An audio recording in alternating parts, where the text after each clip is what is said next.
Hey everyone, it's James. Before the show begins, just want to give you a quick spoiler warning. We are going to be discussing the new movie Ballerina in full detail in this episode.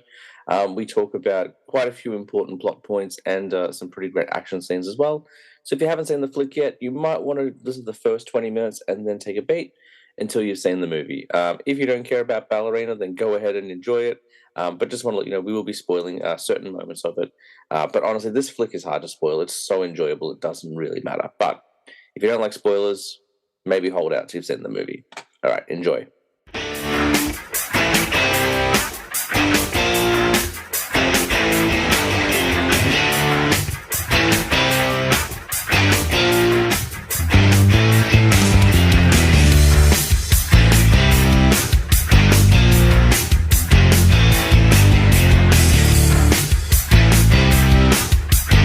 Welcome to Us, a Teenage Film Snob. I'm James Chalmers, your friendly neighborhood film snob, and we're back with another team show. It's been a minute. We had a couple of solo shows while we kind of gathered our thoughts, and we'll explain why we missed the show last week, and that's because we had some very exciting stuff going on. But before we get into all of that, I should probably introduce the team. You know them already, but we'll welcome back to the show Maddie Schultz. Welcome back, Maddie. Hi, everyone. Hello. And of course, oh my God, that was perfect. The dramatic slide in for Mr. Nick Owen. Hello. I've got to turn off my camera or something. It's too distracting. It's amazing.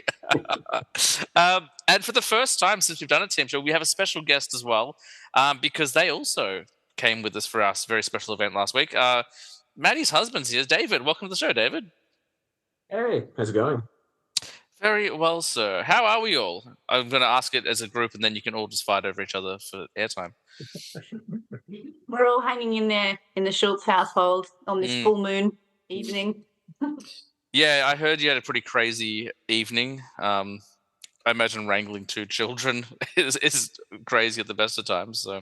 Yeah, no, on a full moon, for some reason, I just get very, tongue-tied, forgetful, I drop things, just all sorts of things, silly things that get, messed up, or I drop the ball a lot, so I don't come home often in a very kind or resilient mood, and poor David picks up the slack. Try very hard not to let you know what phase of the moon it is. I'll look it up every now and then and just not tell you. You're tracking it and not telling me. So creepy. I'm someone who's not affected.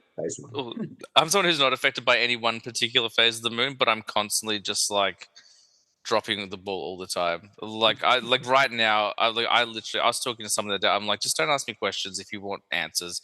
If you that match the question, I'm just so I've been doing 4 a.m. starts for the last 2 weeks. I'm very excited for them to wrapping up. As much as I enjoy my job and the 1 p.m. finish, my brain is constantly leaking out of my ear. So I imagine you on a full moon is probably like me on a 4 a.m. start. So yeah, it's a bit of epic brain fog mainly. Yeah. What's tough about your job, James, I would assume, is you've got to be not only up at 4, but switched on and talking at coherent sentences at 4 a.m. Yeah, absolutely. That's exactly right. And I'll be honest, it's not always like that. I try to in my role, I get to work with new people a lot, so there's at least a bit of excitement about it's new people and we're starting fresh each time. So that I'm being very vague about my job, but because of that, that does help lift my energy. But once we get to day 6 or day 7, which is what we're at the moment, and we're hey guys, still it's noon for you, but it's 4 a.m. for me. So just let's get on with it. And how have you been, Mr. Nick Owen? Very good. Very busy, as I was just sort of complaining to you in our preamble. Very busy at work, and then just sort of try and get through the weeks as best as I can. But apart from that, just chugging along. And I think when I listened back to our last group one, I complained about the weather being cold within 30 seconds of speaking. So I'm going to double down on that. It's bloody freezing. It is not pleasant at all. I'm very lucky. I have central heating in my house, and even that is struggling. We set it higher than usual just to try and keep the place warm, and it tells me my house is 22, 23 degrees, and I know it's lying. I'm there's no way. There's no way that I'm wearing a jumper in my house and it's 23 degrees.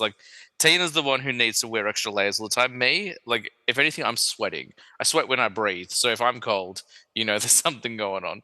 Yeah, and I just actually I never remember this, but I've finally remembered to put like a bottle of water by the back door where I go out to get in the mornings so I can de-ice. Stop laughing at my Zoom camera. So funny. It's the best. It's like a Hitchcock film. You're Yeah. like in and out, like it's really intense. A water bottle Yeah. for the intruders. No, it's a de-ice. There's no intruders in Northcote. I mean, I don't live in Northcote. Well, except for me, because I went to your house the other night. Well, that's true. Yeah.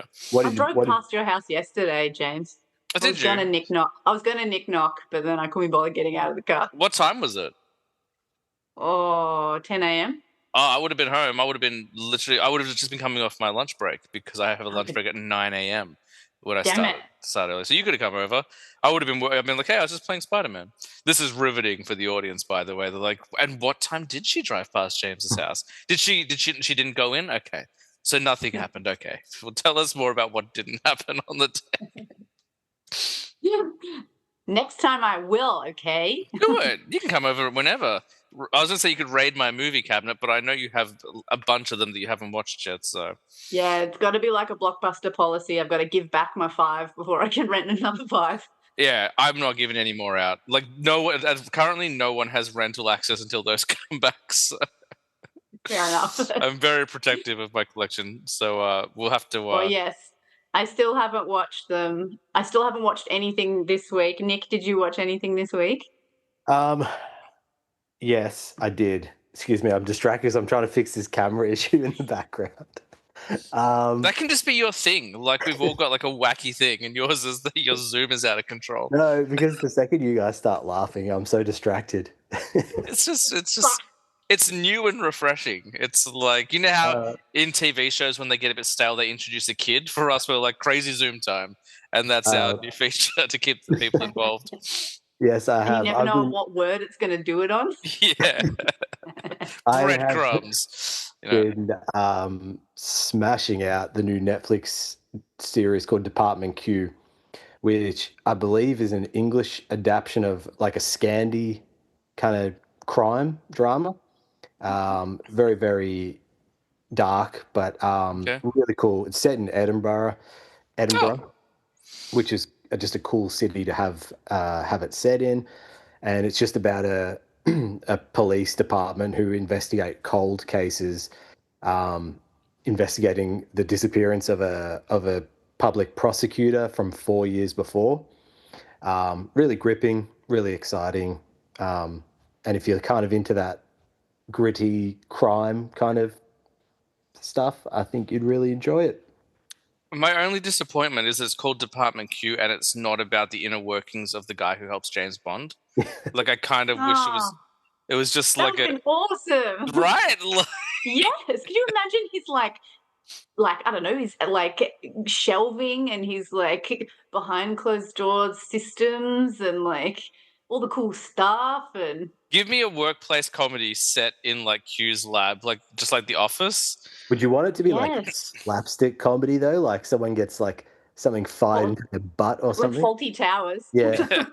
I don't know, but like I would like a lot of high-tech gadgets that you think of for killing, but it's just like, and that, it's just a fancy briefcase or like a high-tech water cooler or something like that. Like, I suppose that gag will get stale after the first couple episodes, but I would watch Department Q if it was about that. Although I would still watch the Department Q you have told us about. I can't watch it with Tina though, because every 3 seconds she's like, I've been there. Because it's in Edinburgh and we spent so much time in Edinburgh. You do. There's a lot of like what I assume are famous streets there. And I'm like, yeah, if someone's been there, I'm sure they would be like, I've seen it. I've seen that. Are they showing imagery of like Edinburgh Castle and like the big cathedral spire thing? Yes. Yeah, they have to. Like those are like the landmarks. If they have an episode where they go to the Fudge House, that would be kind of premium. I would have loved it if the show was about that. Yeah, there's a really great, like, not to get sidetracked, but there's a really good Fudge House in Edinburgh. They make it all fresh every day. You can go and watch them make slabs of it, and it's delicious. So it'd be great if like there was a murder like in the Fudge House and there's like a body on the slab. Yes. Not so good for the fudge community, I suppose, but for the Scandinavian crime community to win. All publicity is good publicity. That's true. I'll tell you what, I will move on from fudge very soon. But the guy who works that place, I think, is the happiest person with his job situation I've ever met. I've never met someone more in love with their job than the guy who owns that fudge house. Like, he has a smile on his face every time I walk past, and was just like so excited to be the fudge man. So, Aww. Love to be the fudge man. yeah. Not Cornelius Fudge, obviously. He's got a rough job, but this fudge man. I'm done. I'm going to stop forcing those jokes. I apologize. Nico, did you watch anything else? I don't know why I keep using your full name, but did you watch anything other than Department Q? No. No? Nothing. And Maddie's watched nothing either. I haven't watched much either. I was saying to you guys before we started recording, like, I got a PlayStation since we last spoke, so I've just been I don't play video games very often anymore, but I've been really getting into Spider-Man on the PlayStation. So, but I have watched a couple of things. Nick and I did go to the movies a few weeks ago. We're going to save the full discussion, but we did go and see The Final Reckoning, Mission Impossible. So, very excited to talk about that. I had a really good time with that movie. That franchise just gets better and better. And the only thing I will say about it is I think it has maybe the best stunt scene I've ever seen in a film in the finale. I don't know if you saw it, Nick, but I sent you like the behind the scenes of how they shot that on Instagram.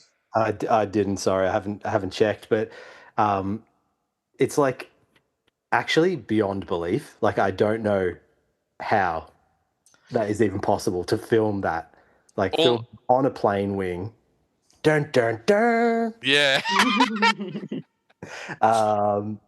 Yeah, just mind blowing and well worth like the price of admission just for that one scene, to be honest. I will mildly spoil the ending, but it's not really spoiled. There is a moment where Tom Cruise jumps out of a plane with a parachute. The thing that I sent you, he did that jump 16 times. And I was like, oh my God. He's getting more and more insane with his older age. I could never work with Tom Cruise because I'm just afraid of everything. I'd be like, is there like a scene in the movie where they just like get a hot chocolate? Like, and they're on the ground. Like, I have to like sit on these parameters. Not a hot chocolate in a hot air balloon. Like, just very basic stuff. Yeah, we'll talk more about that later. Nick and I were just saying we might have to do like a full movie retrospective, which will be a long endeavor, but quite fun. But I watched a couple of movies, nothing new, but I picked up the Universal Monsters box set a couple of weeks ago. So all the old 1930s black and white horror films, which I've never seen before. So I've been working my way through that. So I watched 1931's Dracula with Bela Lugosi, which is amazing. Really good. I really enjoyed that. Like, it's an hour and 10 minutes and it flies by. It's so quick. And it made me realize how much waft is in these modern movies. Like, you could just do such precise storytelling in such a short period of time. The ending's a bit rushed, I will say that, but the film itself was wonderful. I watched Frankenstein, which I also really enjoyed, and I watched the original Mummy. And the thing that shocked me most about the original 1932 Mummy is that a lot of the story beats in the Brendan Fraser one are ripped straight from it. Like, there's so many like similarities to it. But then, of course, you've got Brendan Fraser and the entire cast being very sexy, and a lot of like additional action stuff. But the actual like beats about like Imhotep and stuff are very similar. So yeah, and that's all I watched, guys. So that's the end of the show. And I was going to ask just before, when you were talking about Dracula and Frankenstein and the Mummy, what like it's practical effects. So like anything that really stood out to you in terms of the practical effects? So with Dracula, there's not a lot. There's not a lot really. It's very much just like conversations in rooms, but the performances are so riveting. You get sucked in. Like, it's really cool. No pun intended. But like, I will say this, for a 100-year-old film, the finale, like the battle with Dracula, does happen off screen. Like, that's the way they get around that. But there is a scene where there's like a bat in the window, and I'm sure they used wires, but I couldn't see them. That was quite impressive. I was like, this is like a bat, or maybe they, kind of took a frame of the bat flapping its wings, which I think is actually a puppet, but it looked pretty good. And then they've kind of superimposed that in the window. I don't know how they did it. especially with 1931 technology, but that was really impressive. And then just the makeup effects, like of both Imhotep in The Mummy and Frankenstein's monster in Frankenstein. Like the makeup is so good, so effective. Like the actor has complete mobility, is able to perform. It's not like Jack Nicholson as the Joker, who's got like too much prosthetics going on. It's very much like they can move and talk and emote, and also it's convincing. Like it's really, really impressive. That's probably the most impressive part of it for me, and what really stood out. Um, and that's probably where most of the budget went in those movies, because all these films I've noticed happen to just be conversations in large rooms. That's kind of how they all unfold. And I think they did shoot them on similar sets, because I reckon there's there's always a rich person's house in each of the three films, and I'm pretty sure it's the same set. I'm like, this is Mina's house, and then so on and so forth. And another interesting thing, and this is the last thing I'll say, is that the first two, Dracula and Frankenstein, obviously based on books. They ripped them from the source material. The Mummy wasn't based on anything pre-existing. There was no Mummy book, so the story came from the fact that they'd had the huge archaeological find 10 years prior. So they made a movie based on that, but then what if it went wrong? And if you watch The Mummy, it is pretty much plot-wise, beat for beat, it's Dracula. Like everything that happens in Dracula happens in The Mummy. So if you've seen one of those films, you've technically seen both of them. But yeah, but really, really good. Like, and the other, I said I would stop, but there's one other thing I didn't realize was apparently Boris Karloff, who plays Frankenstein and the Mummy, had been in like 80 movies before Frankenstein and just could not break through. Like no one cared. The minute he became Frankenstein, he was immediately like a star overnight, and they used his name as a way to promote the Mummy. They were like, "Don't even worry about what it is. He's in it. The guy who played Frankenstein's monster. That's all you need to know." And they like made all this money just because of him, because he became this overnight sensation after doing 80 films. Like he finally broke through with Frankenstein. So Talk about a late bloomer. yeah. For sure. And it's weird, like, because all of these people were born in like the 1800s, which is so strange to me. It's like, oh, like they've been dead for almost 100 years. Like, it's insane. You did well, because Alicia and I tried to watch a film the other night from 1938. I want to say 38 or 40. It had Cary Grant and don't know who else. And Cary Grant's all you need to care about. yeah, and we really struggled, and we're like pretty good with that. We're pretty good at being like, okay, this is not going to adhere to our modern short attention span standards. Like it's very dialogue heavy, and just like the way they talk is different, but we just really struggled to get through it. Do you remember what it was? Yeah, if you can vamp for a minute, I'll tell you. There's definitely a few, like I think the thing that I struggle with the most with the older films, anything kind of pre-60s, is the pacing. That's what I find is significantly different from movies like that we kind of grew up on, the stuff we watch now. The pacing is so different, and the pacing keeps getting faster. Like if you look at movies shot now, especially the one we're going to talk about tonight, like if you look at the pacing of that film versus something even 10 years ago, it's significantly different. But yeah, the pacing in those old films is really off, and even an hour-long film can feel like 3 hours if it's not done well. But there's some really good ones, like 12 Angry Men, I think is incredible, like the original one. To Kill a Mockingbird holds up really well. There's definitely some great classic films that it doesn't matter how old they get, you can work through them. So yeah, Dracula I think is my favorite of the three so far. I did have some pacing issues with Frankenstein and the Mummy, but Dracula just flew by for me. It was incredible. And it's also fun seeing like everything's shot on sound stages. So if you want an exterior shot, it's like a painted background. But because it's black and white and it's lit a certain way, they get away with it. And it's quite charming. How's that for vamping? Did you also ask me to vamp just because of Dracula? No. Yes, I said I'd stop, but I won't. I'll never stop. They pump you so quickly. I'm so jealous. No, You've had lots of practice. It's because I grew up with no friends, Maddie. So the only person I had to make me laugh was me. No, because it seems like he made about 15 movies in 5 years, and I can't remember the name, and they all look the same. So fair enough. Well, if you do think of it, feel free to interrupt. Cool. So not much movie watching from anyone on the movie podcast this week. Good to know. It's been a slow week for y'all. Yeah. We'll have stuff. But what we did do was very exciting. We got invited to a movie premiere, which kind of came out of the blue. That was really exciting. So hopefully I'm trying like hell to get us invited to more stuff now. I'm like, let's get to more. It was so fun, and yeah, it felt really lovely, and we absolutely have to thank your friend who. No, we don't, so because kind. it wasn't our friend who got us those tickets. Well, it was definitely on our radar, and that was really nice. Yeah, I will say, you know what, we probably can say he did kind of point us in the right direction, but we got to meet him in person. He was lovely, just because he was like, "Don't mention my name," so we haven't mentioned his name, so that's okay. But yeah, it was really cool to get a photo in front of the big sign, and then there was like a cool little hallway you could walk down, which you three opted out of. I did opt out. Maddie was like, we don't have to go through it.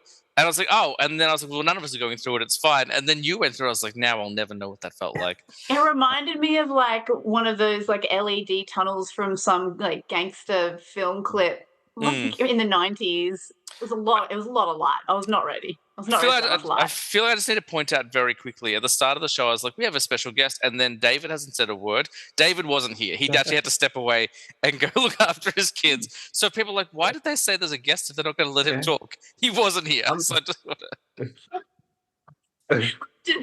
David has to shrink off somewhere to deal with our children. To put this in a bit of context, I was the photographer when those three were posing in front of that picture. That's true. David did take our photo. Bag. But I agree with you, Nick. I think like that was the one thing I wanted to do was get a photo in front of like the banner, just to be like, we did it.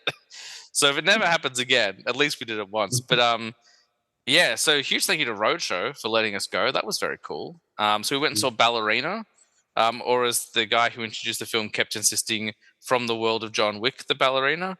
I believe that's the full title. I feel like they've tacked that on in a bit of a panic to make sure people, it's like, to just like get as many people through the door as possible. It's basically like, hey everyone, just a reminder, this is a John Wick branded film. I definitely think they could have gone down like the whole like Solo, a Star Wars story. They could have been like, I don't have to call it, no, not to, we'll get into it, but like, please keep inviting us to stuff. We're just saying some friendly, constructive criticism, maybe a shorter title. You know. Speaking of shorter titles, titles, Ballerina doesn't have the same ring to it. Doesn't sort of paint it in a different light. Yeah. The name of that film was His Girl Friday. Oh, that's like a very famous film. I haven't seen it, but have you seen it, Maddie? No, the Cary Grant film. We're not talking about Ballerina anymore. We're going back to what Nick was talking about. No, I haven't seen that Cary Grant film. Not very good. I think if I recommend it, Nick, you didn't finish it, did you? Didn't you turn it off? Yeah. Yeah. If my trivia is correct, I believe the reason why Tony Stark's AI system is called Friday is because of the movie His Girl Friday. I think that's where they get the name from. So, because they're always making like weird little like showbiz references and stuff like that. Anyway, so we went and saw Ballerina. Before we get into the movie itself, what was the premiere experience like for you guys? Like, did you have certain expectations? Did you not know what to expect? Like, what was that whole experience like? Yeah. I had no idea. Like, I had no idea sort of who would be around as well. Like, I always like to think of like what sort of other people would be going, people like us or general public as well. And like David reminded me, there might be like competition winners. So I didn't have much idea of like who we would be around, and that always sort of sets me up for how I'm gonna like behave. So I was like on my best behavior until I noticed who was around, and then could kind of relax a bit. Oh, if there's anyone who was out of order, it was the guy in front of us who kept yawning really loudly. I was so happy he was in the row directly in front of us so we could hear it in all its glory. At all of the most amazing moments, this man. He had such a theatrical I'm tired yawn. It was really like, He sounded like Winnie the Pooh. Like, that's what he sounded like. But he started really early. I don't know if he just had a long day at work. During the trailers, the movie hadn't started. Like, Now You See Me 3 was playing. He's like, oh. I have very And also, limited it didn't help impressions. It didn't help that we had like drinks with us as well. Like, I'm pretty sure there was a lot of vodka in the drink that I had, and so it started me giggling really early. And I was like, we need to set the tone for this film. I should not be giggling before the trailers have even finished. I think it's okay to giggle because, like, I love insane action violence, and I'm that crazy person who does laugh during. And there's a lot of moments in that film where you would have heard me going, and we'll get into them. What about you, Nick? What was the premiere like? Actually, before we should ask David. Like, I keep saying the guest David, who we haven't spoken to at all. Yeah, what was it like for you, man? It was good fun. Like, I had no idea going into it what to expect either. I knew it wouldn't be like Hollywood red carpet premiere level type stuff. But years ago, I went to a test screening for Daniel Radcliffe, The December Boys or something. Oh, yeah, that's a long time ago, yeah. Yeah, we were teenagers and we did not review it well. 2005, yeah. We were not the target demographic, so our comments were not useful. Anyway, I knew it to be somewhere between like general populace going to see a new movie fancy for the first time and people that probably took it a bit too seriously. I knew the bar would be somewhere in between there, and it was hard to pick with the crowd that was in there who was sort of expecting what from the actual premiere itself, but it was still a nice place, still a nice function, going in through the lights and past the banner. It gave us those little coin token thingy replica things, which was nice. Yeah, that was cool. It was cool to get something to kind of take away, like those little coins. And they kind of, no pun intended, rolled out the red carpet with like, you could just pick up a nice box of popcorn on the way in, or like, what did you, I don't think James or I didn't get a drink because I had to drive. But did you guys get a cocktail or something? There were pre-mixed cans of a little fruity cocktail thing or a glass of champagne or something like that. I think you could grab a beer as well. Yeah. So just one basic drink really. That was pretty good. But the drinks were strong. I don't know. They felt stronger than a normal can. The two of you, I've seen Maddie drunk a couple of times.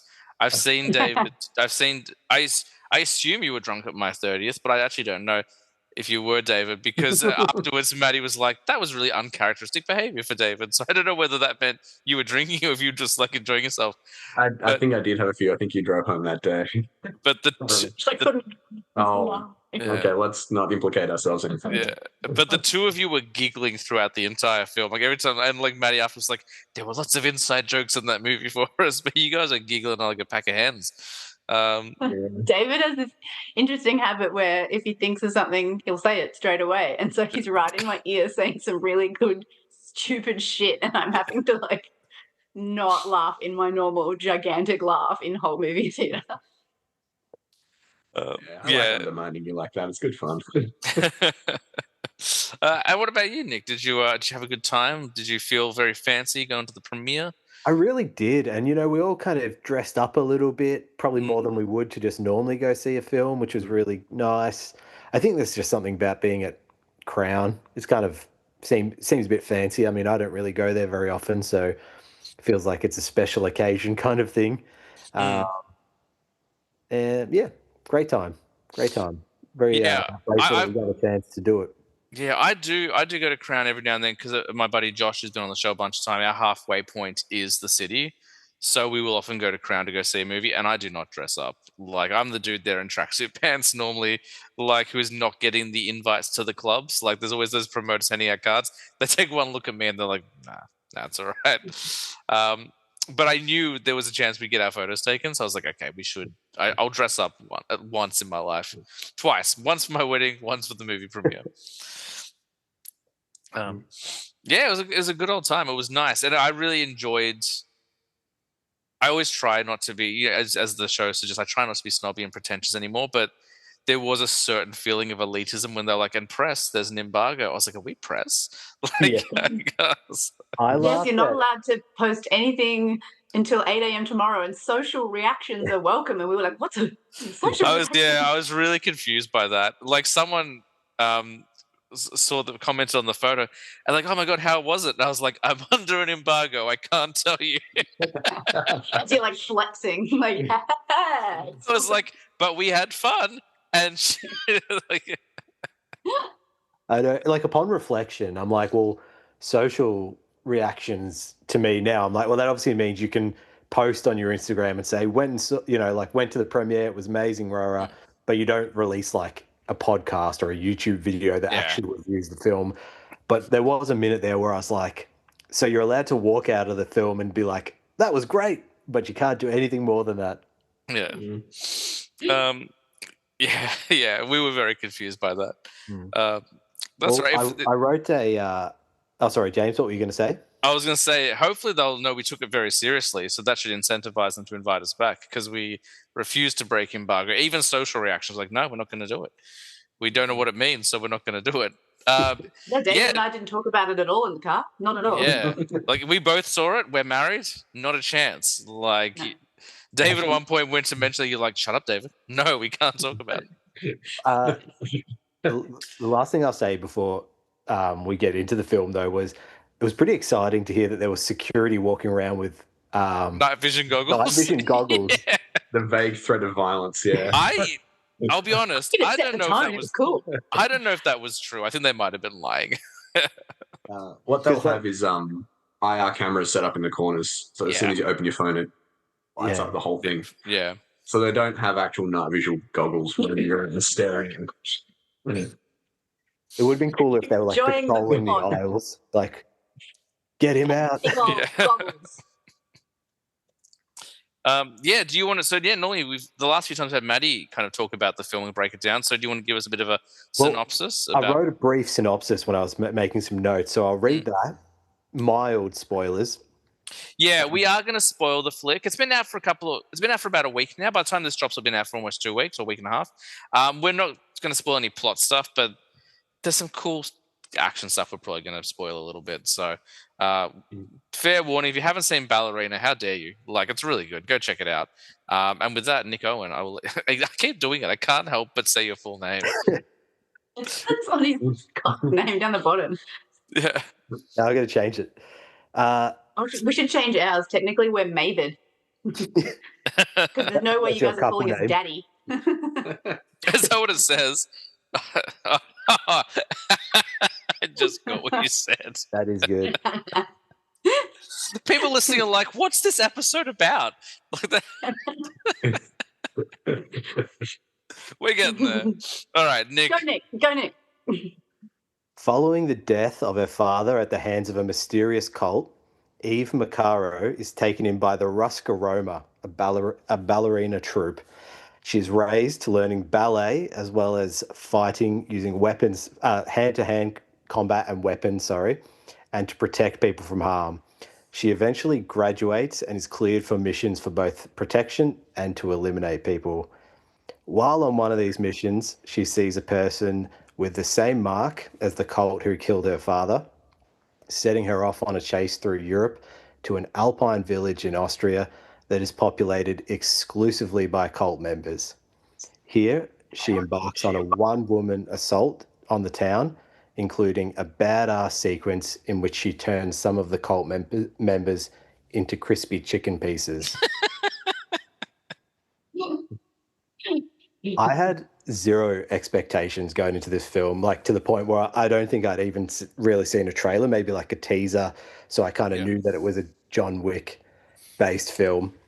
I seriously enjoyed it. So I'm keen to hear your thoughts. James, you're about to jump in. I was going to say, I've seen one trailer a few times and I really didn't have expectations. I really enjoy the John Wick franchise. I've only seen each of the films once, except for the original. I've seen that one a couple of times, but I just haven't gone back and watched them as much as I would like. I don't own them, but I'm really in the mood to go back and watch them now. But yeah, I had very little expectation. The only thing I didn't like about the trailer is that they used this like dance rock remix of Tiny Dancer by Elton John. So because there's a line about Ballerina, you must have seen her dancing in the sand or whatever, or the auditorium. So that was very strange. I really enjoyed the flick. Like, it is non-stop. Once the movie begins, there's very little room for breath. It has some really great action sequences. A film like this, I don't feel needs to have a lot of story. Like, one of my favorite action films in the world is The Raid, and that's very loose in story as well. But I thought they did a really good job not only creating an original kind of character and storyline that's in this universe, but I thought they managed to tie it into the universe quite well. That didn't feel very force fed. Like, and here's John Wick. Like, it was none of that sort of stuff. Like, spoilers, he's in the trailer, he is in the movie, but it never felt like, they were trying to like shove something down our throat. I think it was managed to be very self-contained, but also exist in that universe quite well.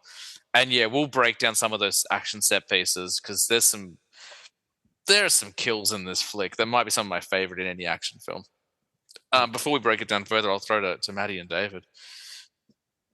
Yeah, we had a great time. We've seen all the other John Wicks maybe once Yeah, each. I think so. I think so as well. And I like that the tone continued, but had that, slight sort of, I guess, feminine edge on it. And they, of course, had to evolve little bits and pieces, because they weren't going to do just a cut copy of what they've done before. But it's definitely was still so lovely in that universe. When you get to the Continental, like there's familiarity there in the Continentals. The Roma, I can't remember what's the second one. Roma Rusca Roma ballet, like that's got that familiar texture to it and people to it. And I think that was one of the first comments during the movie, because Dave and I don't shut up during movies, is Atlanta Crossing. I was like, why the fuck are they always doing ballet at night? Why are they doing ballet in the dark all the time? Like, no wonder she keeps falling over. Oh, that was one thing we both spoke about, James, how we both agreed that we liked that we weren't seeing her height of her like career, or we weren't seeing her suddenly already amazing. And she wasn't starting from the bottom being shit. We sort of got dropped in where she was still, finding her way and still not great and still hadn't been, approved for missions yet. And that was really like grounding, and it also made you sort of, I don't know, not root for the character more to begin with, but it made the character more like acceptable and believable that she just wasn't incredible, because who could be as good as John Wick anyways? So they didn't even try to do that because it just wouldn't be accepted by an audience. Yeah, she gets her ass handed to her quite a few times, especially on that first mission, which I really liked. Yeah, we talked about it afterwards. I enjoyed that. Yeah, she was quite a flawed and vulnerable character, not just like emotionally. Obviously, there's some emotional vulnerability, but physically vulnerable. Like, it's her first mission. She makes mistakes. She gets things wrong, and it's interesting. Like, I was listening to. There's a really great. So we got a podcast friend. This is a podcast called the Movie Bonus Podcast, and they did a 4.5-hour breakdown of the John Wick franchise in lead up to Ballerina. So if you haven't listened to that, go and listen to that. It's amazing. I've been listening to that. It's really fun. But they pointed out that we've never seen an assassin at the height of their career in this franchise, because John Wick is retired at the start of the franchise. Like, we're not seeing peak John Wick. We're seeing old, grizzled, like, too old for this John Wick. So we're not even seeing the best of him, and he's still like getting up all the time. So I like that we're not seeing these perfect assassins. We're seeing these people who do get tired, who can take a hit, but like Ana de Armas gets stabbed a lot in this movie, like more than once. I loved it when she first gets hit in the shoulder, and just the noise that she makes, this pissed off, like, sort of noise that she's ripping out. It's not like a groan of pain or a groan of like complete fury. It's just this like annoyance. Yeah. I'm like, oh shit. Like, I loved it. Let me tell you, when she was fighting and making those like frustrated groaning sounds, I was very intrigued. What do you mean? Yeah, I'm a bit. I wish your Zoom was still on, because we could have got a. I was very intrigued. I was really buying what she was selling. Okay. And when she makes the noises when she's slamming someone's head in a car door, you're like, yeah, I'd make that fucking sound too. I'd be pissed off making that noise. Yeah. I'm trying to think where we begin. Like, it just for a franchise that has 4 movies in it already, and you think you've seen everything, like we've seen John Wick on a horse with an old-timey revolver, like at this point, what can they just... But there are kills in here I haven't seen in any movie. I think my favorite now, the one that I made the most noise for, was the axe in the face, which it was after the head slamming scene. But I think my favorite one is when she puts a grenade in a guy's mouth and then shuts the door on him. And he just... she pins him between a wall and a big giant metal door, and pins him between it as the grenade goes off in his chops. He just becomes a puddle. In that scene, by that point, that's like her 5th grenade. Like, she has to work. I was saying to Dave, she has to work really hard. Like, it's a lot of effort to kill people over and over with only grenades. Like, she has to really think while she's like messing these people up and protect herself at the same time. I think that's a lot of effort. I think that's my favorite sequence. I'm going back through my head over them. Like the reverse kill walk is great. So there's a moment we were talking about how instead of seeing her kill a bunch of people, we see her walk through the aftermath after the murder is done, and she's retrieving all her knives. You know how normally in video games where you're sort of killing people as you go up the staircase and up the tower to the top, almost like in one of the previous John Wicks where he's going up that high-rise tower. Yeah, it was so cool that like, nah, you're still going to know exactly what happened. You're still going to know what she did and be able to imagine it. We're going to go backwards. Yeah. But yeah, she's just... And I like that she's not methodically going back. She's walking down and then remembering, oh, hang on, I'm going to take my knife back from you. Oh, that's right, I put one in you. I'm going to take that knife back from you. Like, just sort of picks the knife back up as she goes. I thought that was a really cool way to like show, like, I guess give us that bit of exposition that she's becoming a better assassin. She's becoming more skilled, and it wasn't just like we see her more competent while fighting, but it's like we see the results of her. She's gone into some club and she's like annihilated this whole team. But I did actually make a list of the action scenes, and I'm like, I don't know if it's good exercise for us to rank them or if we can just come to a consensus of what maybe the top couple were. But there's protecting her first client in that ice club. Yeah, that was great. Do we want to talk about them a little bit and kind of he's my hottie of the week. The baddie in that scene's my hottie of the week. The older dude? Yeah, he's hot. He's so scratchy. I don't know if you listen to the show, David, but your wife has got some very complicated taste in dudes. Present company excluded. I would say David is the least complicated in the list of men she's mentioned. I thought that lines you're always my hottie of the week, but like depends what the moon's doing, I guess. I think that ice club was awesome. I thought it was a really cool setting for a massive fight. I don't know if I'd ever want to go to a club that was like ice, be freezing there. That felt a bit nonsensical, high heels dancing on essentially an ice rink, but who am I to complain? I haven't been to a club in years. It's crazy that John Wick got there before Batman, seeing he's got multiple ice-themed villains. And John Wick probably did it better than Batman will ever do it. So, well, that's her first mission, and that's where we see her not proficient. Like, she makes mistakes. She takes on. She has to use plastic bullets. There was this. They talked about how she 3D printed a gun, or they 3D printed a gun for her and 3D printed the bullets. And she's like, "What do you mean plastic bullets?" And they're kind of like, "Oh, you can't handle it. Don't worry about it then." And so they kind of incentivize her by like appealing to that inner kind of rage. And of course, being in icy terrain, I would say that definitely impedes her ability to complete the mission as well.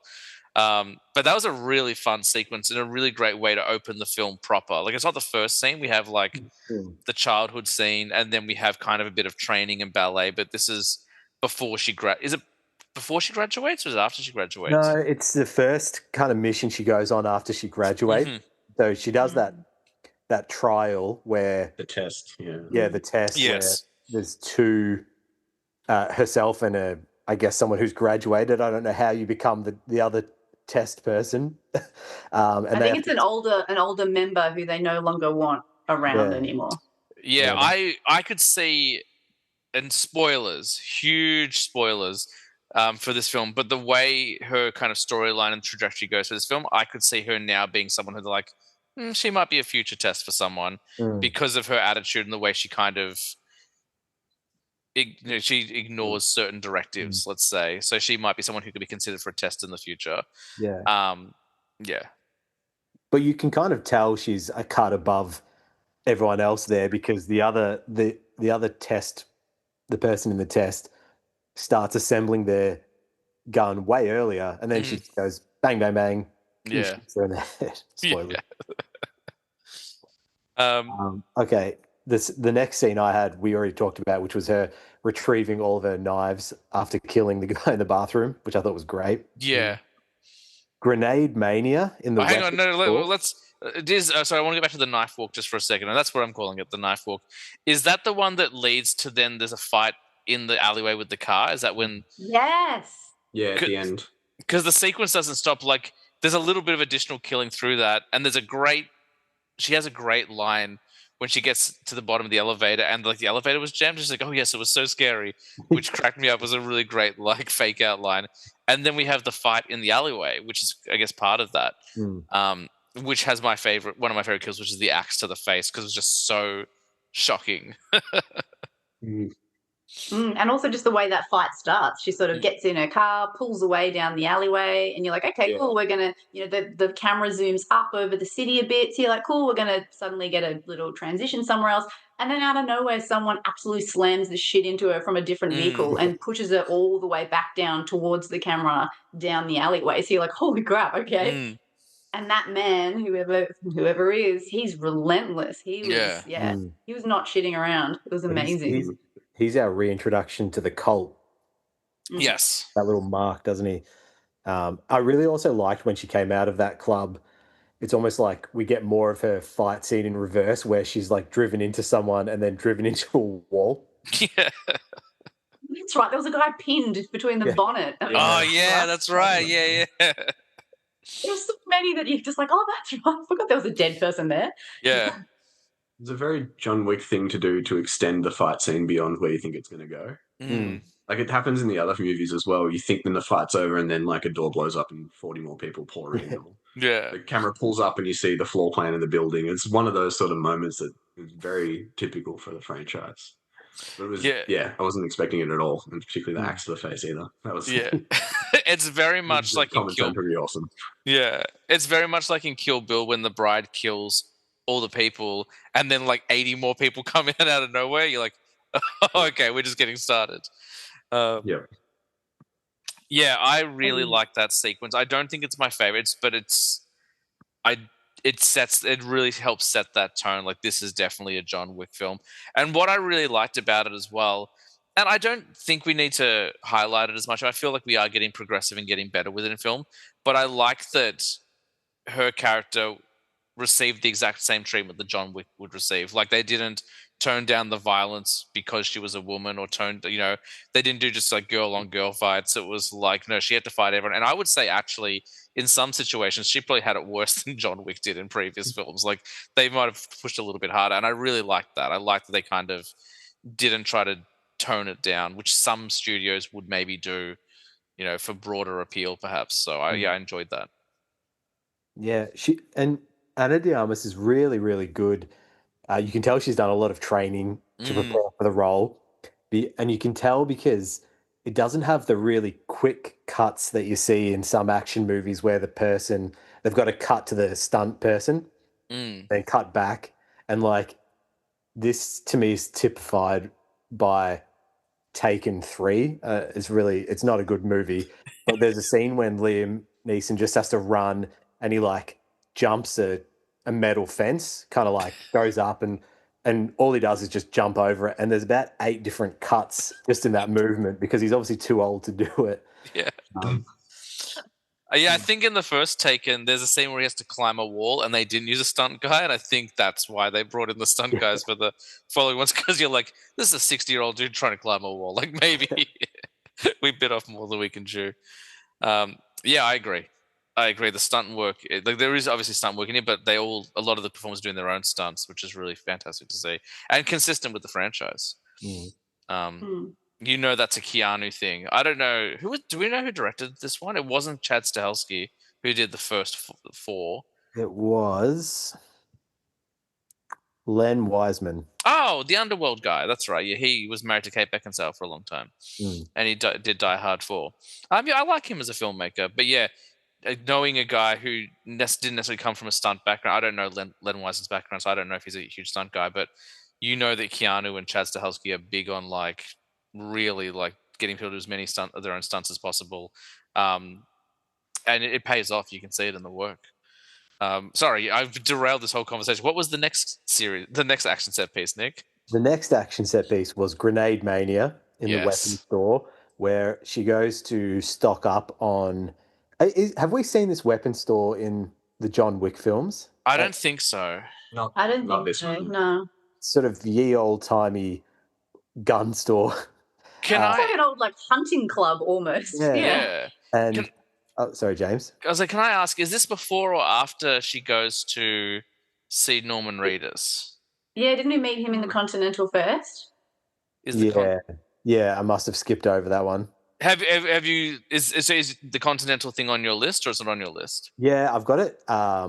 Next, must be misremembering what. That's okay. Oh no, I've forgotten so many things until we started talking. So we can talk about this, and then we'll jump back to Continental. I still want to. I think. I can't remember. I feel like it's Continental first because doesn't she get the point in the right direction from the arms? I think so, and then she has to go and find the kid. No, you're right. So it's Continental. I'm going to update my notes. That had one of my favorite kills in it, where guys gets tangled up in they're up on a different level of the hotel that's clearly under renovations and it's plastic everywhere, and he gets wrapped up in some plastic wrap and then shot, and inside the plastic wrap it's just this most beautiful blender of blood. I like that one. Yeah, that was a good one. It was a nice showpiece. Yeah, that was a cool. I'm a sucker for shotgun scenes, and Norman Reedus going around with a shotgun in close range was pretty cool. Yeah. I can't even remember that character's name. He was in it for a very brief. It was Daryl. Pine. Something Pine. No. Yeah, I think it was something Pine. Pine. I say Daryl because he's just doing Daryl. Yeah. Same haircut, same facial expression. Always carrying a big slow to reload weapon. Yeah. Yeah. I would say because I loved the film, I really enjoyed it. I would say probably he was maybe one of the weaker elements of the film. Nothing wrong with him, just didn't really bring. I thought it was just a bit underutilized. I really felt like the sort of the last third of the film where we're in the Alpine village. We're in Arendelle. Yeah, yeah. Frozen. I keep calling it Arendelle, which is the village from Frozen. That's the crossover we need. Sven brings out a sort of shotgun. Sven's the reindeer, by the way.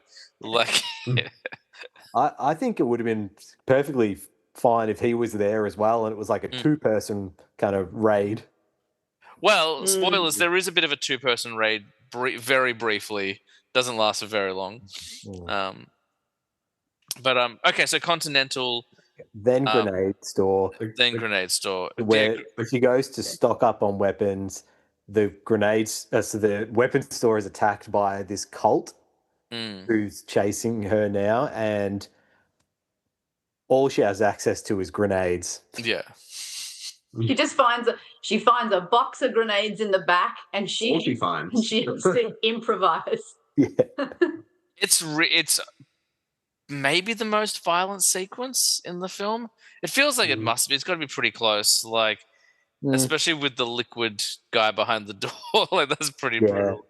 So it was something we haven't seen before. We've seen grenades tossed, over onto the battlefields, or we've seen someone accidentally holding one for too long, or one at someone's feet for too long, but we haven't seen grenade after grenade after grenade after grenade. I really enjoyed it. I do think it's my favorite, and I think the bait and switch, and I should have expected it because the John Wick films are notorious for being oh, you thought you were going to get a break? No, we're going to keep going. But you get to the gun shop, and I'm like, all right, well, now things are going to slow down for a bit, and we get maybe 30 seconds before it goes insane. And that whole just rapid use of grenades, I was having the best time. I was laughing, laughing like a maniac with every kill.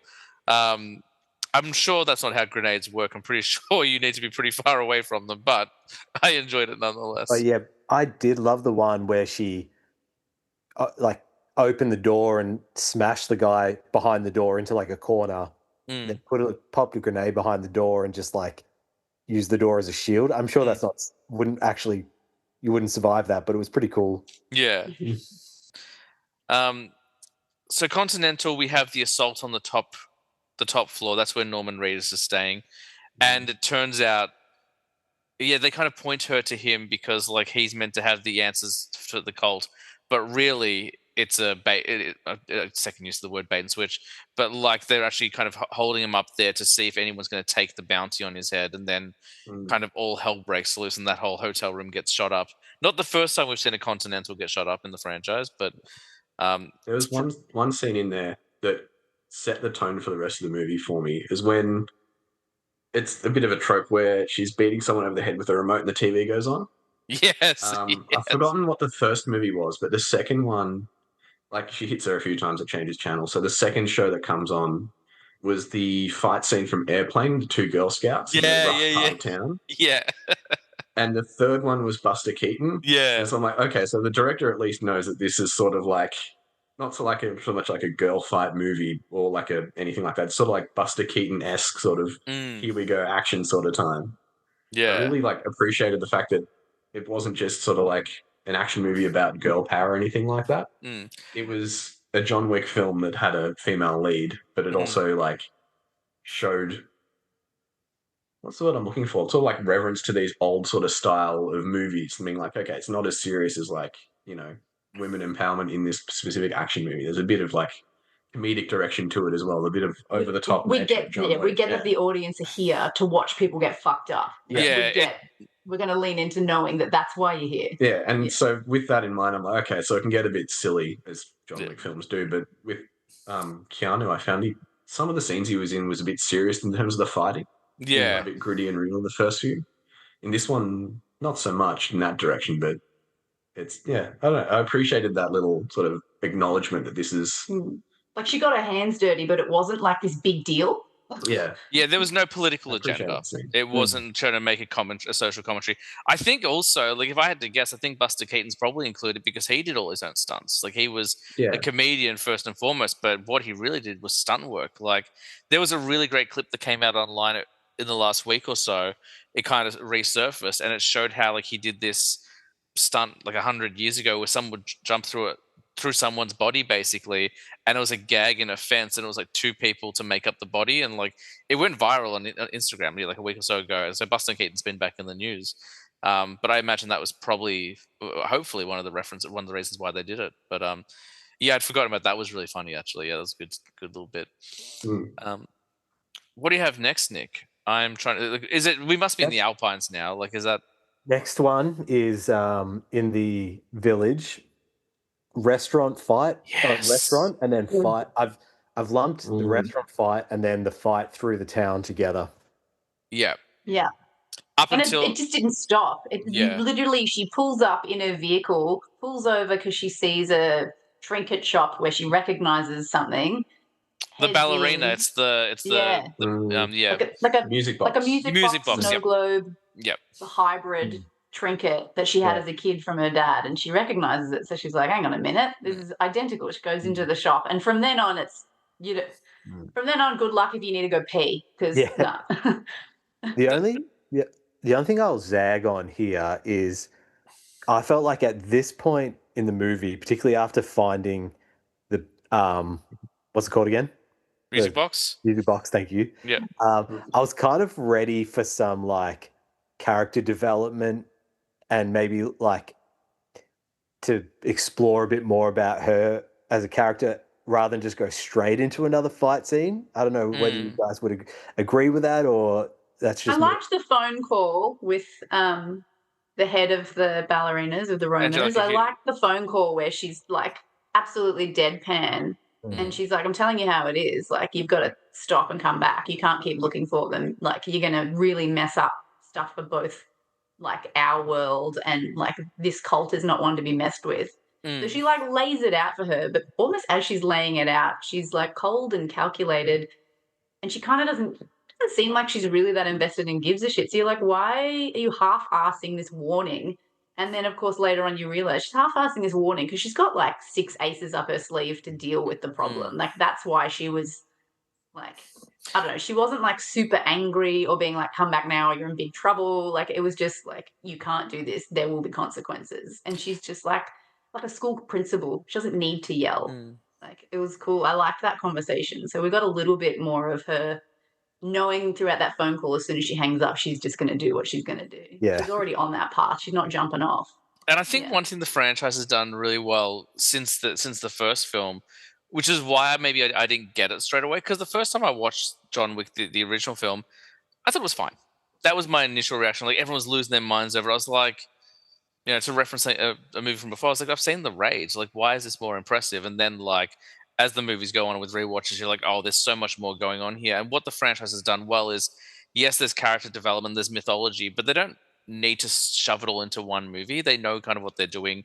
Like in the first movie, they keep saying, "Oh, it's the Baba Yaga." It's like, that's John Wick, and I'm like, you can say that name, but you haven't proven to me why I need to be scared of John Wick. And then, like, through that and the subsequent films, like, okay, now I understand why. So I think there's definitely some great little seeds of story. Like, there's a bit of a twist, I would say, in the third act, which isn't really a twist if you're paying attention, because we kind of set up a returning character in the first scene, when Ana de Armas' character is a little girl, and then she's going to get reunited with a certain character in the third act. So it is a twist if you're not paying attention. So I think there are little bits and pieces of character development and mythology kind of put in there, but I get the feeling that they're not done with this character. Like if the film performs the way they hope it does and the way it seems to be doing, I think we're probably going to see more of this character or some of these characters in the future as well. So they could have fleshed it out a little bit more, but I'm so glad we went straight into that restaurant scene, because that is like equal, like that and the gun shop are my favorite scenes. Like there's that knife fight like over the different what are they called, booths. That's what I'm trying to think of. The partitions, Yeah. partitions between the booths, and And she is getting seriously beat up. Oh, sorry, what was that, Dave? She didn't get shoved over a bar. It was interesting. It was all along like the tables and the glass, and was it a fireplace or what was it? I think it was an open fire barbecue pit or something like that. And you think she was going to go in it? And no fire at all. Oh, boo. Well, maybe it's because they're saving fire for later. True. Because they definitely deliver the fire at a certain point. What were you going to say, Nick? Just in that scene, they're not shy about beating her up. Like she gets smacked around in that one. Mm. And then she gets upstairs and there's the chef, and you're like, finally a neutral character. Nope. The chef goes after her. Chef gets locked in the fridge. It was a bit, it was a bit silly when the chef gets locked in the fridge, and then just before she gets locked in the fridge, they're rummaging around a trolley of plates that have fallen on the ground because the gun's underneath them. So they're rummaging around these plates trying to find the handgun, and they're smashing each other over the head with the plates. I was like, this is a little bit silly, but I still had a good giggle at that. I still had fun. And then I suppose what we didn't say is like literally every single person in this town is part of this cult and just seems to have weapons ready to go. Yeah. Yes, because there was a couple that were in there dining, and they're like, "Oh, let's go." And before she goes into there's a mother and a son, and they're like, "Oh, let's go." Like they all know that it's an intruder. We get really switched on straight away that we're like, "Oh, they know that she's not from here, and they're leaving the restaurant." Then later on, like they come back in, and they'll come back in with like weapons, and they're all trying to kill her. Like they weren't frightened; they were just leaving to go get their frigging shotguns from the boot of their cars. No, they did get the kids out of the way. At least that's responsible of the cult. I really enjoyed that. I want to take a step back for a second, because one thing we didn't talk about was when we do go to the Continental, we see the return of, is it Sharon from the other John Wick films? Lance Reddick. Lance Reddick, who sadly passed away a couple of years ago, but managed to shoot a couple of sequences for this before it goes. So it was nice to see. Obviously, we get Ian McShane back as, is it Winston? We get him back for a little bit, and I love Ian McShane, man. Like anything he's in, just a welcome presence in film. Like when he showed up in Game of Thrones randomly for one episode, I was like, this is great. And of course, we skipped over that we have an interaction between the ballerina and John at the ballet school very briefly. Ruscaroma. I was like, I know it's a lot of R's. I just couldn't remember what those R's were. That's right. She asks him on the stairwell or near the stairwell, how did he get out? And he said, I'm still working on it. So that's how we also know where we're kind of placed in the franchise. Yeah. Yeah. I understand that scene where we see John Wick earlier on in the film, that is during is it the third John Wick? Whichever one Angelica Houston shows up in, I think it's 3. I think it's the third one. When he's essentially ostracized, I think, is when they excommunicado. When he has to go back for a bit of help. Yeah. Yeah. For the what tattoo? They brand his tattoo that he's got on his back. Yeah, it's like null and void, and they say then Ian McShane kept saying excommunicado, which is my favorite pronunciation of that word ever. He says it so many times. He just chews on it, doesn't he? Yeah, like it's such a weird phrase, but he says it so well. Yeah, so it must be during that time. What's next on your list, Nick? What did you reacted to something during the restaurant scene? I can't remember what it was. I think it was one of the first distinct times where you got to see earlier on in the movie. That's a bit of a call forward. That the principal lady of the director of ballerinas? I don't know. She says to fight like a girl. It's the first real instance you see it where she's substantially smaller and gouging someone's eyes out. That's right. She does the over the ears double ear clap, and she does like a kick in the groin nuts. hit. Yeah. That was one of the first sort of like ballerina flavored John Wick action scenes that came across. Everything else was still excellent, but it was very. You could put another character in that spot and they'd still be able to throw grenades. Yeah, we didn't talk about that training montage, but there's that whole sequence where she has to she's got the friend who ends up not graduating. We don't know what happens to that character. I assume. She's the lead ballerina at the other theatre troupe. She goes and watches her. She's watching her when she does a performance. Yeah. Yeah, she gets out and she goes legit. She's at the ballet school for the ballet, not for the assassin stuff. But there's that great sequence where they say the Ruscaroma are protectors, and like you see that they're going through the gauntlet every time, and she keeps trying to save her and keeps getting taken out by. And there's that great speech was like you have to fight dirty, cheat, and I'm like, yes, I like all of this. This is all very good dialogue. I love it. Yeah, good. I'm glad you brought that up, David, because that was a really great sequence as well. This flick is just a series of great sequences, one after the other. Yeah, there's not much meaty dialogue happening at all. Well, apparently, Keanu Reeves in the fourth movie says less than 70 words or something. It's a 3-hour film, and he says less than 100 words. It's insane. I think it's a good lesson in dialogue's important, obviously, to any film, but it's so stylishly done, and the action is so propulsive, and the plot is quite propulsive as well. It doesn't stay anywhere for a particularly long time. That, to me, I didn't feel like it dragged or anything like that. I didn't think it was this dialogue it's getting bogged down or anything. So yeah, no, I thought awesome. Next, you must have another action sequence for us. There's a few more. I forgot what happens at the end of the. How do we end the restaurant scene? She kills one of the dudes, and then does she have to run through the town? Yeah, so she gets a fight through the town, and everyone is kind of pouring out of houses, chasing her, and then how spoilery do we want to get? She ends up in that house with the other lady, the other girl from so she runs up a hill, and there's a bunch of children running, and then the parents come out, and then cars pull up, and they all pretty much pull guns on her, and then she gets knocked out and wakes up in a house tied up to a chair. Yeah, that's right. I forgot how they got up to that house that then gets grenaded. Yeah, more grenades.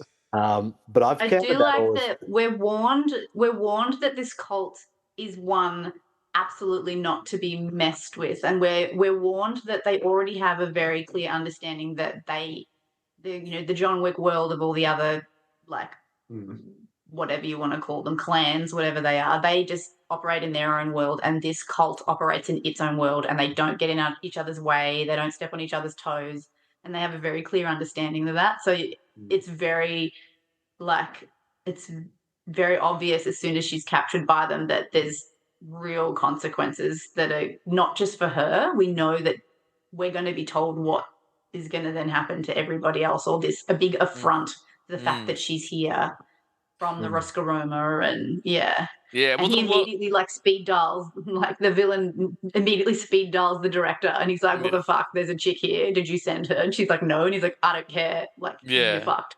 Yeah. Well, the world of assassins that kind of attend the Continental stuff is very much one of honor, and like there's a code and stuff like that. So, and we see that time and time again with John. Like John will give people the option. He's like, you can chase me and kill me, or you can save your own life. And then they kind of have those tokens or whatever where they call on favors and stuff. So there's very much, and there's no real sense of honor in this cult beyond like we're loyal to the cult and nothing else. But like there's some dirty playing and dirty dealings and stuff like that in this. They don't necessarily follow the rules, which makes them scarier. Like that scar, by the way, like just a cross slit across your own wrist, like that's enough to let me know that they mean business. Like it's so gross. But that's what I was wondering as well, what Nick was saying. Are we spoiling like the connections there, or are we just saying we're reunited with a villain from previously? Are we? I don't think we need to go into plot points. As I said before, I kind of teased before. Like if you're paying attention, it's not a twist or a spoiler.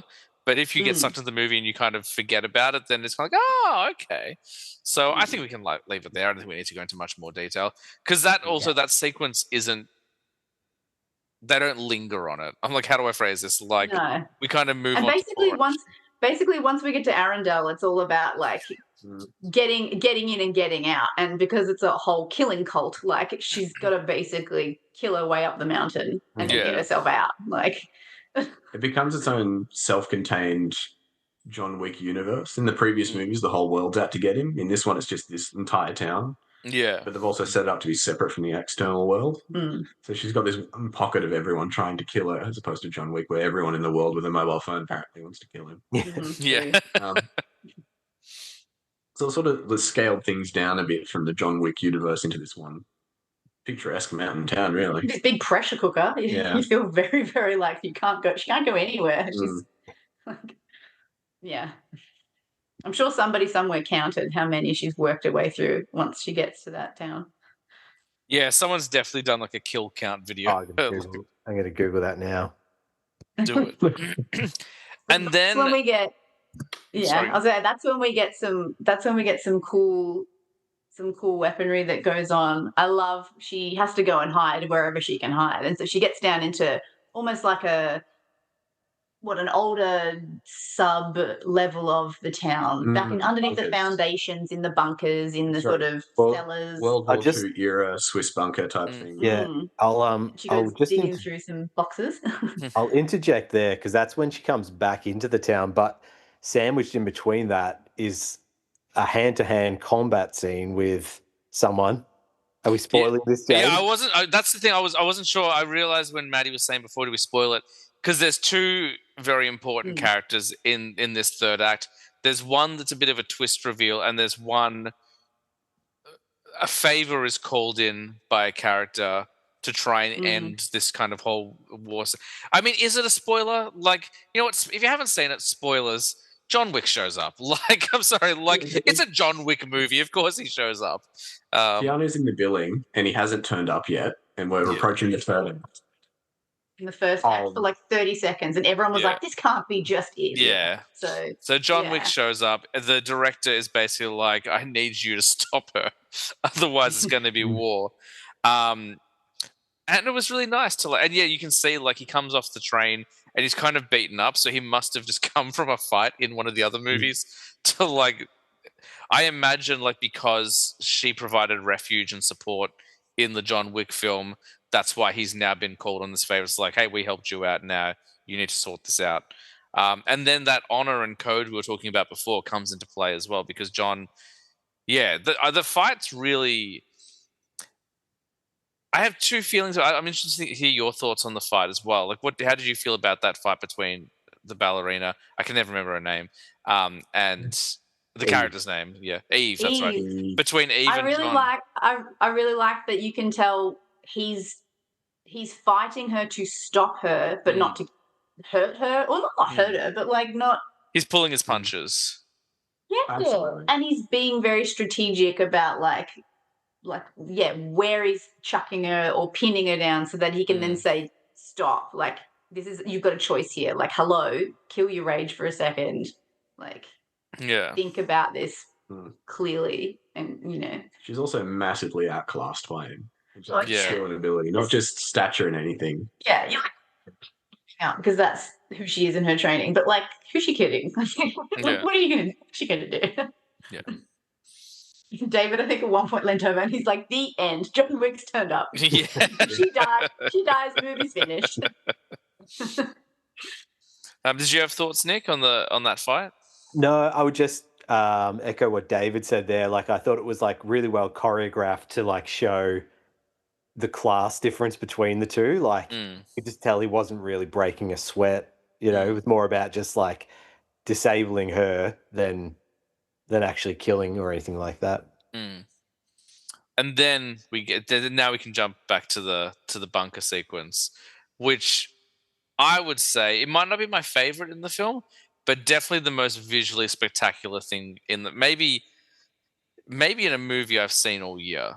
Like, definitely, stunts aside from Mission Impossible, I think visually the way it's lit, the way they use shadows, one of the coolest sequences I've seen. It's like in the previous John Wick where everyone talks about, is that the one where he's on the horse? Because everyone remembers just the gorgeous animal, the gorgeous creature, the spectacle of this horse.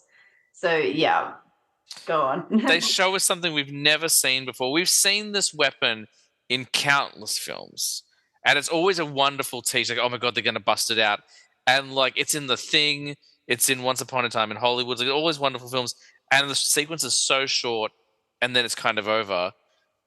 Maddie, do you want to tell everyone what we see in the third act of the Ballerina? So gorgeous. The camera's shot straight at her face. We watch her click open from the backside a case, and we see the case is quite large. So you're either thinking, oh, she's got a rocket launcher, or maybe she's got a flamethrower. I was thinking rocket launcher. Her eyebrows fly up, and she goes, "Cool," and you're like, "What is it?" Yeah. And then all of a sudden, she steps out, and she's got this good modern, like easy to single hold around flamethrower. And there's not one. So we see a goddamn flamethrower fight, which I've never seen in a movie before. And I love that, like, should we put this in a John Wick movie? No. Let's put it in the spin-off. Gorgeous. Also, just previously before that, we'd come away with her fighting with anything she could grab, like an ice skate. And that's not very like typical, girls are just, they're resourceful, they'll grab whatever they can, but an ice skate is sharp and a bit, I don't know, it just reminded me a bit more like, like a catty weapon, like something that's quiet and sharp, and so you're coming off this ice skate, and then all of a sudden she goes down and she gets out a flamethrower, and she absolutely carries it, and she fights against this big European dude carrying his own flamethrower, and the gorgeous like bird's eye over the top shots, so you can watch these flames like head at each other and light up the walls of this underground catacombs, and there's cars in the way that they have to maneuver around, and the overhead shots really set the sort of tone for a flamethrower scene. Like, and you see it in action movies and Rambos and stuff, and the flames just take up the whole screen, people are on fire, and then that's pretty much the end of it. This one you can actually see where they're aiming and what they're trying to do. Like how they're trying to fight each other with these ridiculous weapons. And they have to take it in turns because it's so insane. My favorite setting for any fight, I've known it for a while. I've never like kind of been like, oh, this is my favorite. But I've noticed over the years, my favorite setting for any fight scene is the snow. Like, my favorite shot of all time is from the sequence in Kill Bill when they're fighting in the snow. My favorite lightsaber battle of all time, Rey and Kylo Ren in the snow at the end of Force Awakens. Like, there's something about like I don't know whether it's like I've just got this morbid like fixation on like blood on snow or like violence in the snow, but like it's just I guess that pure white backdrop just like can be soiled and like bloodied up so easily. It becomes very visually interesting. But seeing those flames like light up the kind of like snow-capped mountains in the dark, like they didn't need to do that. They had my money. Like I was already enjoying the film, and I was just like, "This is the best thing I've ever seen in my life." And the lights of like, warm flame lighting up the streets and the cobblestones, like as she's sort of walking uphill and there's bodies burning up the hill, lighting up the cobblestones. Like it's still got this like richness to it while she's literally like murdering people. And is that the final fight? Is there another fight sequence? I know I got Maddie let me know I was yawning too loudly at the end of the film because I was getting very sleepy by the end. But I know John Wick does kind of, he's there, he's present. I know he does some bits and pieces. But then we're pretty much done. Is that right? Is that pretty much? Yes. John up a bell tower, basically. And he's got to hold his ground for a few minutes. Yeah. And then there's a brief car chase scene that doesn't leave the town. John Wick has to he steps in at some point, but then there's a cutoff at midnight. And once midnight strikes, he kind of packs up and leaves. He's like, it's got nothing to do with me anymore because the time limit was to midnight, his involvement. So once at midnight, he kind of just bails. And then, well, I think if I remember correctly, and this is definitely a spoiler, so spoilers again. If I remember correctly, John Wick's like, you've got until midnight. If you don't clean this up by midnight, then I have to kill you. And I think the idea is that she wraps it up by midnight, but maybe not entirely by herself. There's a little bit of an assist in there to get it across the line. Yeah, aside from the flamethrower, I think that's probably the pinnacle, really. Yeah, because she's not going to. Yeah, once she gets near the kid, then she pretty much takes her back home, and I'd forgotten about the kid. We mentioned the kid like an hour ago, and I'd forgotten about the kid. I don't like there are children in this film that aren't just bit pieces. I don't even know if we said that that's Norman Reedus' daughter. Did we mention that? No, we didn't talk about that. We're getting the daughter back to her dad. We've come full circle because Eve's on a vengeance tour because she can't get back. Highly forgotten. She can't get back to her dad, so she's like, "All right, this kid wants to get back to her dad. It feels like I won't keep the cycle going. I'll get this kid back."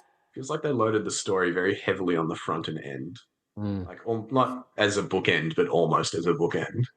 Like it feels like there's a lot of exposition and story happening for Eve at the start, and a lot of exposition and story happening for Norman Reedus and his kid at the end. Yeah. That being said, it's very hard to discuss things when you're shooting flamethrower at someone. I wonder if they sort of had to chop up the script a little bit. I thought Norman Reedus's character was, I don't know, that felt rewritten, or maybe he had a bigger part and they cut it down to include more Keanu or something. I don't know. Just that was a little bit funky to me. It's probably my only complaint. Felt a bit unrealized, that character. Or maybe it's just because we always we always expect more of Norman Reedus, so it just felt strange for such a big presence to have a smaller part. Maybe that was the balance that was just off. Because if it was some other sort of face that isn't so big, maybe it wouldn't have stuck out so much. But because it's him and he's done so much really action involvement before, maybe you were sort of it did feel just out of balance in terms of the casting. True. Potentially. He's a big name in the action scene. No, he said because I couldn't believe they didn't give him a crossbow. That would have been useless against flamethrowers, mate. Like that's. But you know what's not useless against flamethrowers is a hose. Who knew that? Yeah. Oh yes, I forgot about that as well. Like because all I remembered was like the flamethrowers eventually run out of like propellant, whatever you want to call it. So I forgot about the hose. Hers runs out first. Yes. And then the Ivan Drago villain guy is like, he's basically got her dead to rights because he's got some flames left, but she finds like a fire hose. Yeah. They're like having a good versus evil battle, That's really That's cool. right, it's like Voldemort and Harry at the end, where they're Or like- pointing their. Or like Iceman and Pyro in the X-Men movie. We got the Fire vs. Ice. Yeah. Yes. Yeah. That was really I don't mean to cool. be that guy, but there is a Mythbusters episode about this exact scenario. Oh, he's sitting there being like bullshit. No, at this point, suspension, the belief has thoroughly been suspended at this point. So I'm not being like, well, yeah. No. That's like how during it. someone messaged me on Instagram the other day, and they were like, "I watched it." I was like, "Oh, did you enjoy it?" Like, I did, but just so you know, like, an ice skate blade probably couldn't do that. They're actually quite blunt and thing. And I was like, if we're getting realistic, no one survives past the first minute. Like, let's. Anna de Armas is probably deaf from all those freaking grenades. Yeah. Like, So there's hearing loss the rest of the She's movie. definitely got tinnitus or tinnitus, whatever it is. The second movie is just her wearing headphones the entire time, trying to balance that sound out. She's learned sign language. Turns into this weird hybrid Baby Driver John Wick film. She's gone from, having her hands as weapons to hands as teachers. She's like, and now I educate. Was there anything on your list we didn't get to cover, Nick? I don't know whether you had a different agenda. We kind of just end up really exploring those scenes, but I just made a note of those action scenes, thinking they'd be a good framework to discuss the film. And I suppose if we were to rank one, if we were to do a power rankings, what's everyone's number one action scene in this film? Oh, geez. Because really good. The whole film was so enjoyable and just like, at no point was I like, okay, come on. Yeah. Like, oh, come on. I was just like, this is great. This is great. This is great. Oh, man, that's really hard. I think. I'll give. Oh, sorry. Go, Maddie. Oh, well, I'm tossing up between the reverse towers. I forgot about that because we just remembered the flamethrower versus hose, so that had fallen out of my memory. They're all really good. I think I really appreciated the intelligence of the reverse towers into that alleyway, but that's only slightly above like any of the others, really. David, what did you think? I think mine would have to be the up in the Arundel town.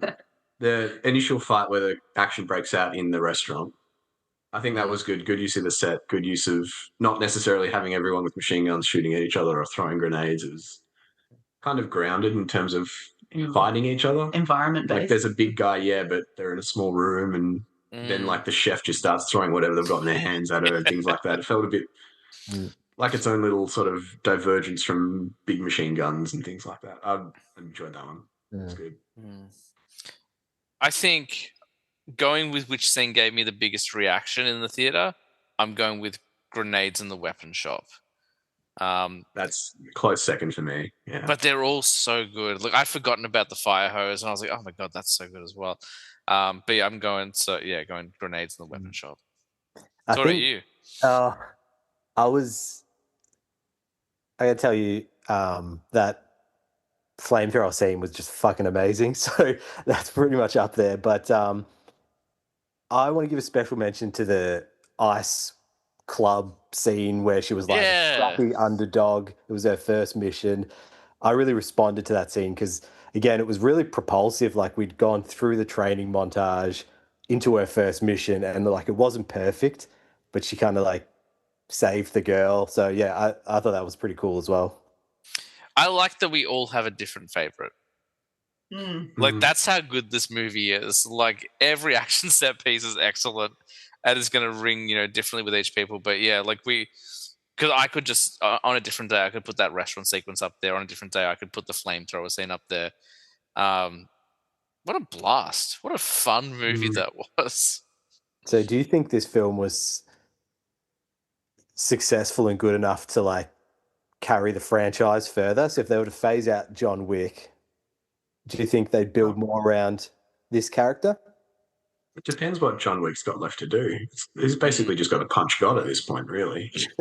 Well, I'm pretty sure, isn't he dead at the end of 4? Well, who knows? Chapter 5 has he gets his finger chopped off, and then that's about as all we go. And then I don't know.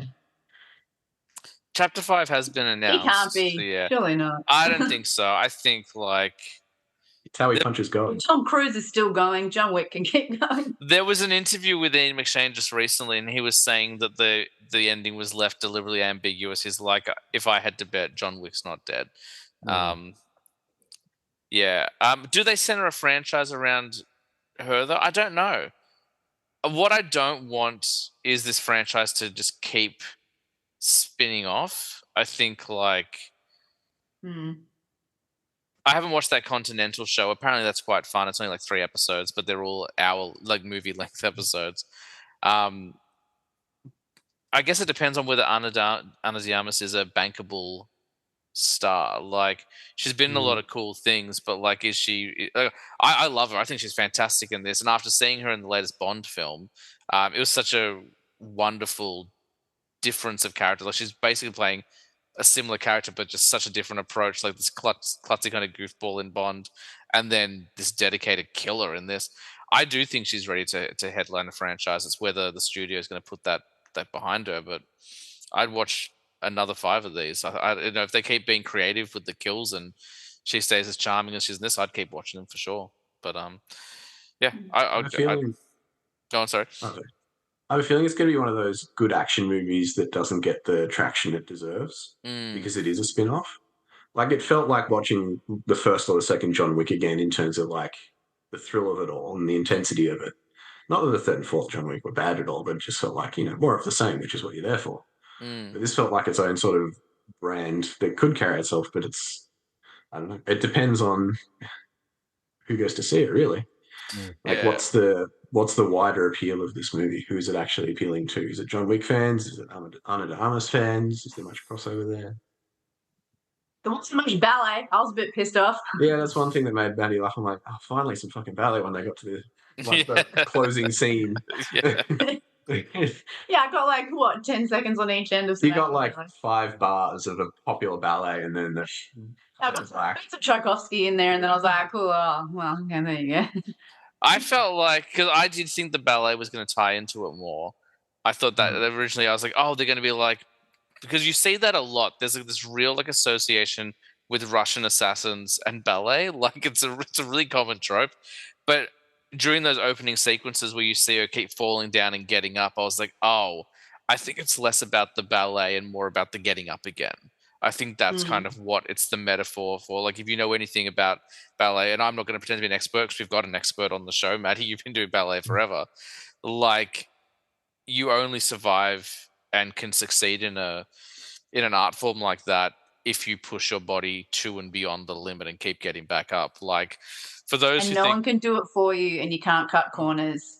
Like yeah. For those who think ballet is dainty and like and delicate, like it is, but there's so much blood and like sweat behind it. But have you met me? Yeah, like those people, those ballerinas are athletes at the highest level. Like it's insane. So I thought it was more a metaphor for like the idea of like, if you want to be in this world, if you want to be like John Wick, you have to keep getting back up, and the best way to do that is to go through the ballet, I guess. Yeah. Closing thoughts before we get out of here. Does anyone have any final thoughts on the movie? I think we didn't cover. We covered heaps. We rarely do a deep dive like this on a single film, but we got so much out of it. It was interesting that there was no central fight, not fight scene, but there wasn't much like car work. I thought that was interesting. There was so much hand to hand. Like there was like weaponry and stuff, but there wasn't traditional weaponry that she was using heavily or all the time, and there wasn't car. There was not car chases, and that felt. I appreciate that as a female to be like, well, no, this is a more female centric lead in a John Wick film. So like, yeah, we don't want her to be driving in cars and shooting through windows and reversing while she's. She doesn't have a dog. She doesn't own a muscle car. Yeah. Yeah, I was gonna say the car was such a personal like totem to John. Like I was saying, like I think that's why we keep coming back to it. But yeah, there's a great car sequence like that you mentioned before, like in that alleyway. Like you do get a little bit of that, but yeah, I don't need car chases in every film. I agree. I enjoyed that they relied on the physicality and the very much of like just grab what you can and find a way to weaponize it. I really enjoyed that aspect of it. Yeah, I think that was something I appreciated a lot, is that they were, literally, it wasn't that tongue-in-cheek fight like a girl. It was, no, this is how she's got to do it, and we're playing to her strengths. And so the film did the same thing. You, Nick, closing thoughts, thoughts, feelings? I really liked it, and I hope it does well, and I hope they make another one. I hope so too. I saw someone post the other day saying that it flopped, and I don't know where they're getting that data from, because it has made less money than other John Wick films. Most John Wick films recoup about 3/4 of their budget in opening weekend. This film's recouped half of its budget, but it's been less That's than not a flop. No, that's Yeah, not a flop. not a That's flop not at a all. flop. Like, provided it doesn't have a drop off, and it's not competing against anything. Like, I guess Mission Impossible is still in theaters, but I think everyone who's going to go see that has probably seen it already. I think the lack of competition is definitely helping. I was just thinking, if this came out against another big action movie, it'd probably struggle a lot more. If it was coming out in July, it would have struggled. July, you've got Jurassic World, Fantastic Four, and Superman. That would split the pot. Yeah, they picked a good month to come out, I think.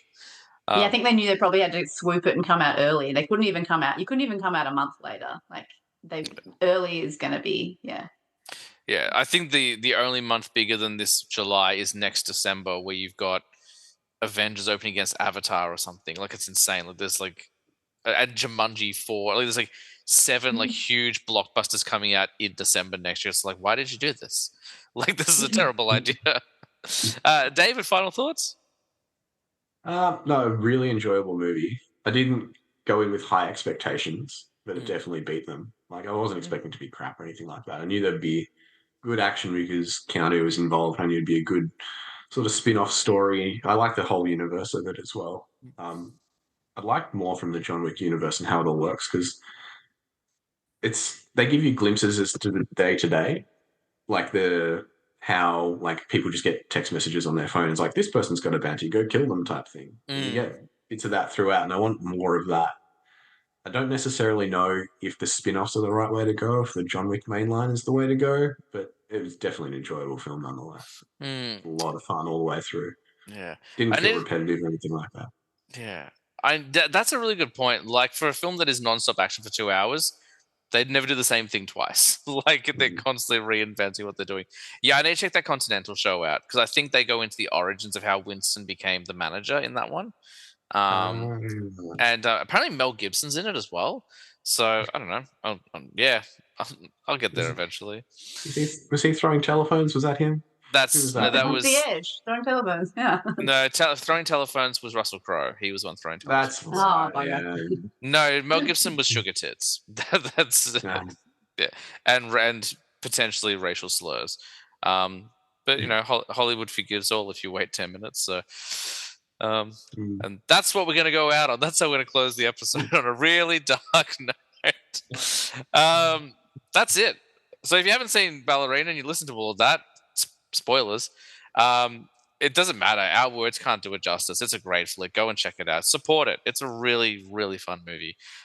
Thanks to David for coming on and doing a guest spot and sharing your thoughts. Thanks to Maddie and Nick for coming back as always.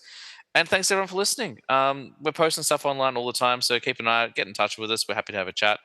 But that's it from us here at Film Snob HQ, where it's movie night every night. We'll see you next week.